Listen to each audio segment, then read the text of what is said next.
Accessible India Campaign. Accessible India Campaign is a special program of the government which is meant for persons with disabilities, that is PWDs. It is an ambitious move that aims to enable persons with disabilities to gain universal access, equal opportunity for development, independent living and participation in all aspects of life, and that is for an inclusive society. The Accessible India Campaign is also called Sugamya Bharata Abhiyan, and it seeks to make at least 50% of all the government buildings in the national capital and all the state capitals fully accessible. That is for the disabled, and the date is set as July 2018. Now similar deadlines also have been set to make airports and railway stations across the country accessible to the disabled. Now there is a 5-year initiative that would involve retrofitting of the buildings, framing accessibility standards for the new buildings, transport, auditing private companies on accessibility index, and also making all government websites accessible to the differently abled persons.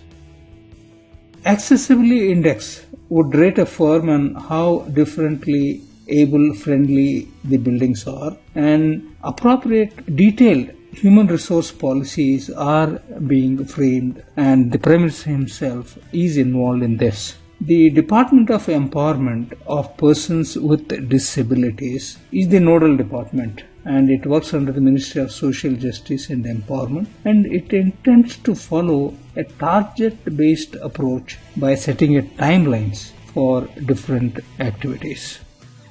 Now this picture would highlight the main aspects of the Accessible India campaign, where how different areas are being made friendly for the persons with disabilities.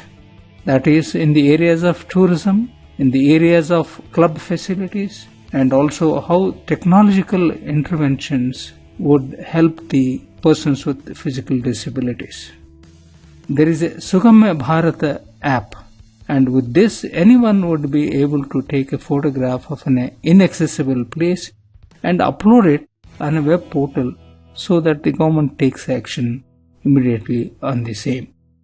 Further, government also has a plan to make the television, which is a most important medium, and here the government would make it mandatory for 25% of programs on Doordarshan to be differently abled friendly. Over the next 7 months, the department would initiate an audit of different governments' buildings all over India, and to understand how they can be retrofitted and to make them accessible to the differently abled persons. Similarly, a large number of railway stations, as said before, and international airports and about 5,000 public buildings have been identified, and they would be retrofitted to make them accessible. Another major initiative is to make all government websites, as said before, user-friendly. This would mean that all websites would have a text-to-speech features, and this would make them accessible to the visually impaired persons. Therefore, as we can see, it is a multi-pronged strategy that will be adopted for the campaign, with key components such as the leadership endorsement of the campaign. There would be mass awareness campaign, and also capacity building through workshop would be taken up. Further, the interventional legal framework, technology solutions, resource generation, etc., and also the corporate sector would be leveraged in a public-private partnership. It is important to know that under Article 9, it casts obligations on the government for ensuring the persons with disabilities, the accessibility to various areas, and India is a part of the United Nations Convention, and the United Nations Convention on the Rights of Persons with Disabilities is the main source of inspiration and guidance, and India is a signatory for this. And the under Article 9, there are obligations to the government, that is to provide accessibility of information, transportation, physical environment, communication technology, and also accessibility to services as well as emergency services.